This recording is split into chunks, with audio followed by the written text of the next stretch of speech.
Kumusta kayo kakabsat? Kami po ngayon ay pupunta ng downtown Vancouver para manganak sa kasal ni Rachel at ni Rohel. So magiging ninong at ninang kami ngayon. See you later! So ito na entourage ng mga ninong at ninang. Bali, parang apat lang yata kami na pares. Isa. Yan, susunod na kami. Pangalawa kami. Yan.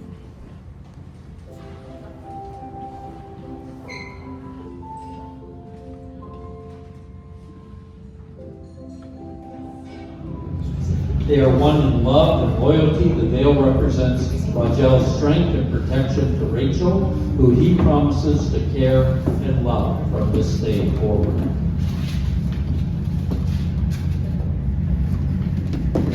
I am now going to ask the sponsor to come forward with the cord.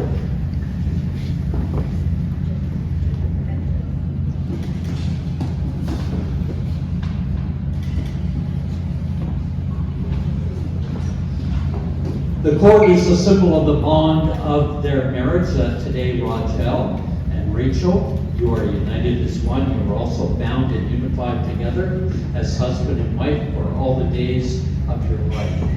The cord is the symbol of an 8 or an infinity, which means unlimited. Marriage is an honorable estate, not to be taken into lightly. It was created, instituted by God, signifying to us the mystical union which also exists between Jesus Christ and His church. And so too, may this marriage be adorned by true and abiding love. Rajel and Rachel marriage is perhaps the greatest, most challenging adventure of human relationships. And we know that no ceremony can create your marriage, only you will be able to do that. It will come through love and patience, through dedication, perseverance, through talking, listening, helping, supporting, and believing each other. It will be through tenderness and laughter, through learning to forgive, learning to appreciate your differences, and by learning to make the important things matter and to let go of the rest. What this ceremony can do is to witness and affirm the choice you now make to stand together as husband and as wife. And so you've come here today to declare your intentions and formally acknowledge that which your hearts already know, that your lives are meant to be shared as one, that you're stronger together than when you are apart, and that for all the days yet to come you wish to share together all life's joys and challenges, and that you are committed to each other.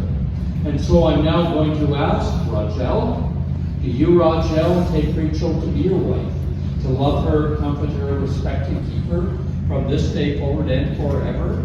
If so, would you reply, I do. I do. Rachel, I'm now going to ask you this question. Do you, Rachel, take Rajel to be your husband, to love him, comfort him, respect and keep him from this day forward and forever? If so, would you reply, I do. I do. I like that. No hesitation.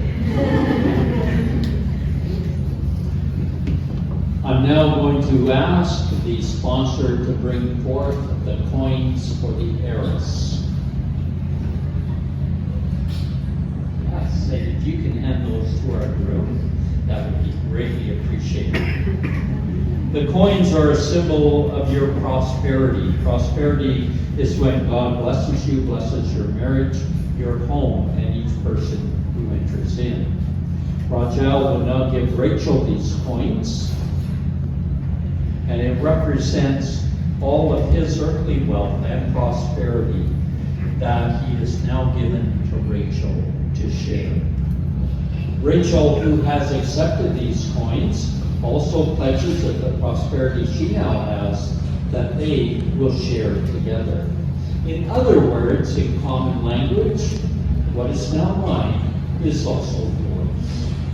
So I'm now going to ask if Rachel will give those coins back to Rajel, and our sponsor for the coins will now come forward and take those coins and place them on the table with the 2 candles. I am now going to ask the sponsors to come forward to remove the cord first.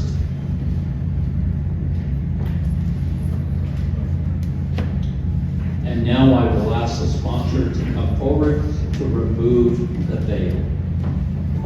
This is the tricky one.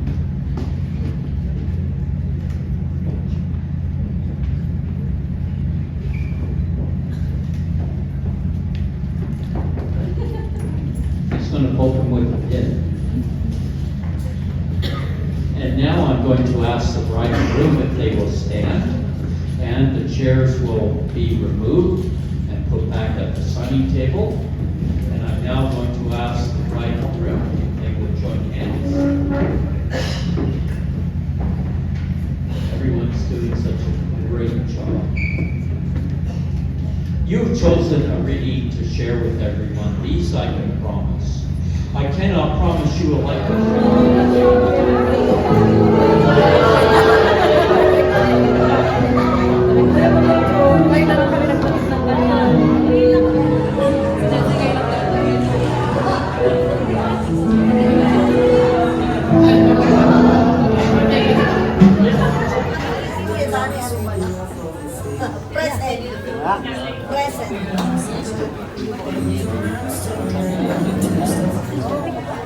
Ay, napapunta din. Lagay mo nga doon, please.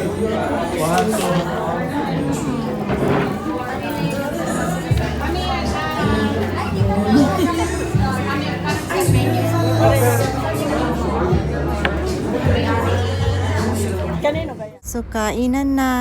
So, mayroon silang menu at you have to order. At saka, ang motif nila ay black and white. Yan. Let's all welcome the entrance of the bridal party. They start with the parents, the bride, the parents' wives, the parents, please. Here's the bride's parent. We have Brennan Villanueva and Anita Villanueva. Palakpakan natin sila. Let's go!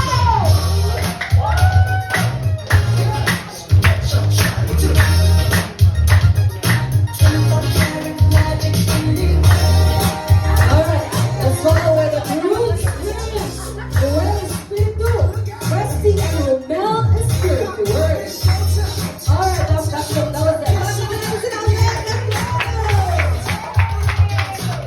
And now let's move on to our primary sponsors, Danina and Daninos.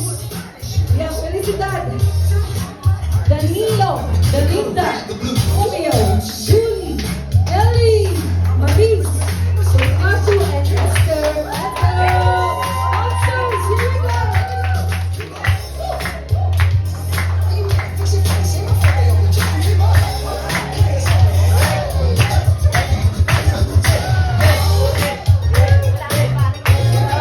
Alright, ready na ba kayo? Here comes the beautiful bridesmaids and groomsmen. We have Brianna, Ranzo,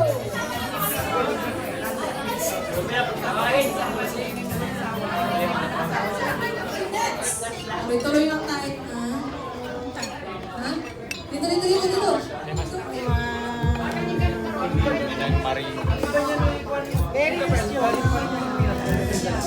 Silang gumawa. I'm from the Philippines. Modern. Just the way you are. Wow! It's my name! Wow! Alam mo kami na yan. My name! It's my name! What is that? My name! No, what is it? It's passport! Wow! This is my name! I got. Ate ko na yung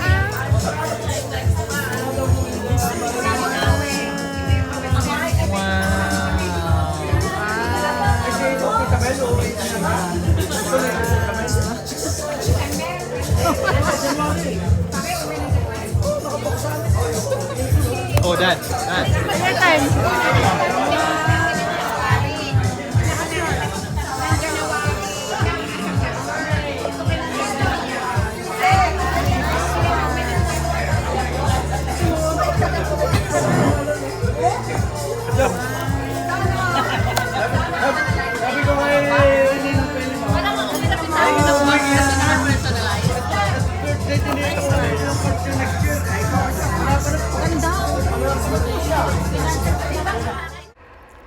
Yan na.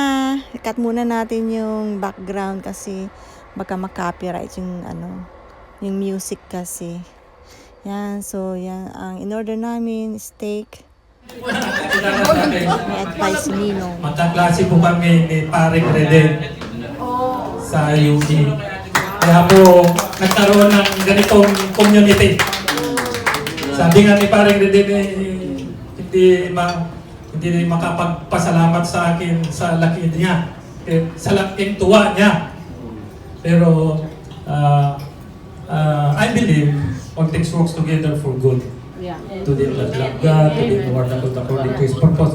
May purpose ang ating Panginoon sa bawat isa sa atin. So, yun po, mga kababayan, ay gusto ko rin mag-advise sa ating mga inaanak, sa mga kaibigan, Julian, jacket mo. ay alam kong medyo may kahirapan din ang nandito sa Canada. Maraming challenges. So, sa bagong mag-asawa, inaanak na Rochelle na kaibigan. Hindi na Royal. Happy wife daw, happy life. Yes, So, happy wife. maraming natuwa. Yes! So, totoo yun. Kung mayroon talagang mga dinadaang pagsubok na gano'n, bali, triangle yung pag-ibig natin. Nasa gitna ng ating Panginoon. Isipin mo may Diyos na may nakakita sa atin sa bawat ginagawa natin. Hindi tayo makapagtago sa bawat lihim. Pero kung kayo'y open sa isa't isa, ay matatanggap ninyo ang mas lalong higit pa yung pag-ibigan. So yon yung isang payo ko. Nandito kami mga ninong ninyo at mga ninang na kung saan ay direkta nyo kaming tawagan at humingi ng kahit anong advices. Huwag lang pinagsel. Joke lang yun. Pero alam ko may mga kayamanan ang nakatago dyan sa mga ninong ninyo. Pagkalaman to, may malaking ginto yung isang kumpare ko pala dyan. Nagjo-joke si pare ko kaya tumatawa. So yun, mga bagong kasal, ang inaanak, ay lagi nyo lang tumawag sa ating Panginoon at yun ay siya yung magbibigkis higit pa sa inyong pag-iibigan. Salamat po. So, kain muna tayo ng dessert, cheesecake. Kasi merong background music, kailangan patayin ang sound. So, dahil may copyright. So, kain muna tayo ng dessert. Yan. So, tapos na ang kasalan. So, ginanap ang kasalan sa Steamworks. Yan. Malaking restaurant yan pala. First time namin pumunta dyan. So, dito sa downtown Vancouver, dito sa Gastown.